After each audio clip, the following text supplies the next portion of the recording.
Assalamualaikum warahmatullahi wabarakatuh.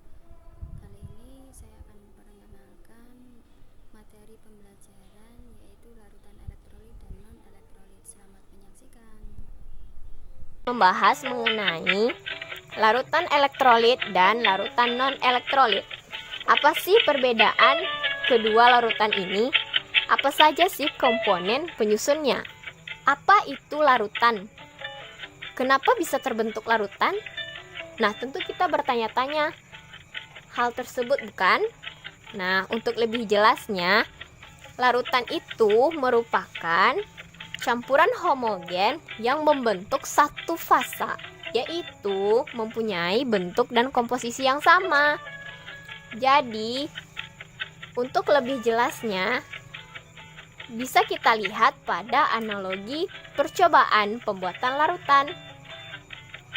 Biasanya kita membuat ini di rumah, yaitu kita membuat larutan gula. Pertama, ada zat terlarut dan juga ada gelas kimia. Masukkan ke dalam gelas kimia kosong. Selanjutnya, kita membutuhkan yang namanya pelarut.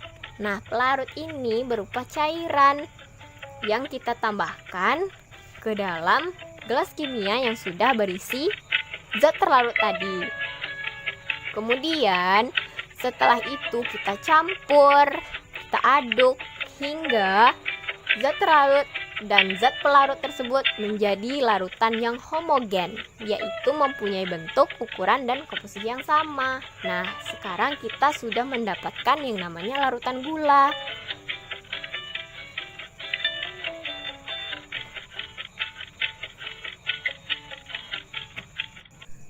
Atau kita juga harus tahu kan bagaimana sifat dari larutan tadi, yaitu larutan gula.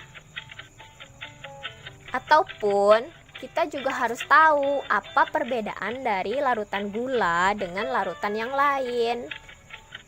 Serta kita juga harus mengetahui apakah larutan gula tadi termasuk ke dalam larutan elektrolit atau non-elektrolit.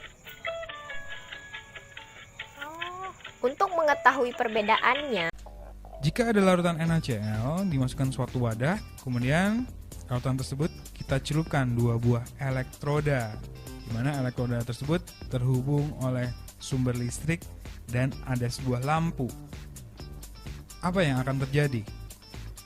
Nah, yang terjadi adalah lampu akan menyala terang, kemudian di sekitar batang elektroda itu akan ada gelembung gas. Kemudian, jika ada larutan asam asetat atau larutan CH3COOH, kita perlakukan sama dengan larutan NaCl. Nah, apa yang terjadi? Yang terjadi adalah lampu tetap menyala, tetapi nyalanya ini redup. Kemudian, di sekitar elektroda itu juga ada gelembung gas. Nah, tadi kalau larutan NaCl nyalanya terang, tapi kalau larutan CH3COOH nyalanya redup. Kemudian yang ketiga adalah larutan gula. Kita perlakukan sama seperti larutan NaCl dan larutan CH3COOH. Nah, tapi yang terjadi bagaimana? Ternyata lampu tidak menyala dan di sekitar elektroda itu tidak terdapat gelembung gas. Nah, sekarang apa yang membedakan ketiga larutan tersebut? Tadi kan pada pengamatan larutan NaCl lampunya terang, kemudian ada gelembung gas. Kemudian pada larutan CH3COOH lampunya redup, tapi tetap ada gas. Sedangkan pada larutan gula lampu nggak nyala dan tidak ada gas. Nah, dari percobaan tadi terlihat bahwa larutan NaCl dan larutan CH3COOH itu merupakan suatu larutan elektrolit. Artinya larutan tersebut dapat menghantarkan arus listrik. Ini dapat dibuktikan dengan menyalanya lampu dan ada gelembung gas di sekitar elektroda. Sedangkan larutan gula adalah larutan yang non-elektrolit, artinya larutan tersebut tidak dapat menghantarkan arus listrik. Ini dapat dilihat dari tidak nyalanya lampu dan tidak adanya gelembung gas di sekitar elektroda. Nah, sekarang, kenapa larutan NaCl dan larutan CH3COH dapat menghantarkan arus listrik, sedangkan larutan gula tidak? Nah, kita tahu NaCl itu kan adalah suatu senyawa ionik.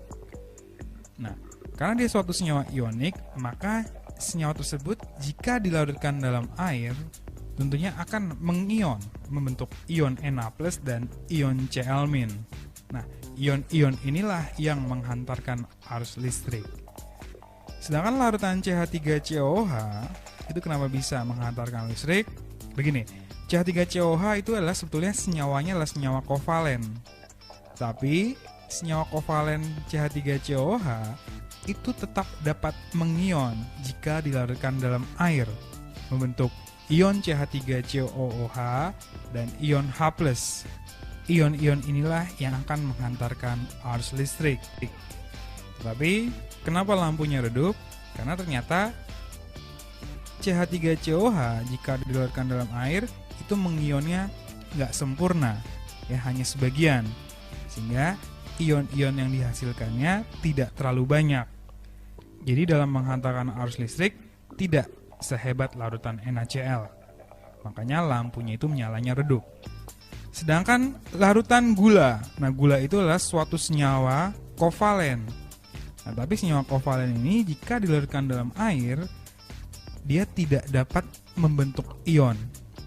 Nah, karena tidak ada ion inilah, maka arus tidak dapat dihantarkan. Makanya larutan gula itu bersifat non-elektrolit. Nah, sekarang gini, tadi kalau larutan NaCl dapat menghantarkan arus listrik. Itu dibuktikan dengan menyalanya lampu dan di sekitar elektroda terdapat gelembung gas. Sekarang, jika ada padatan NaCl, kita lakukan sama dengan larutan-larutan sebelumnya. Tapi bedanya adalah ini padatan.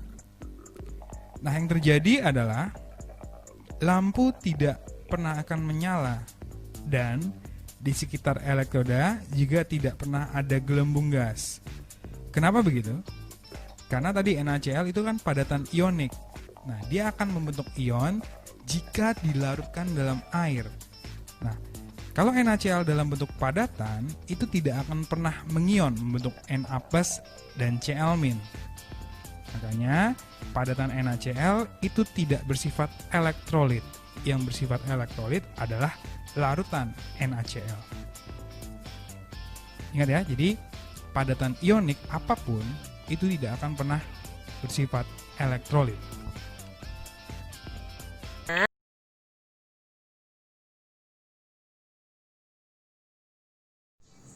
Terima kasih sudah menyaksikan video pembelajaran larutan elektrolit dan non-elektrolit. Semoga bermanfaat.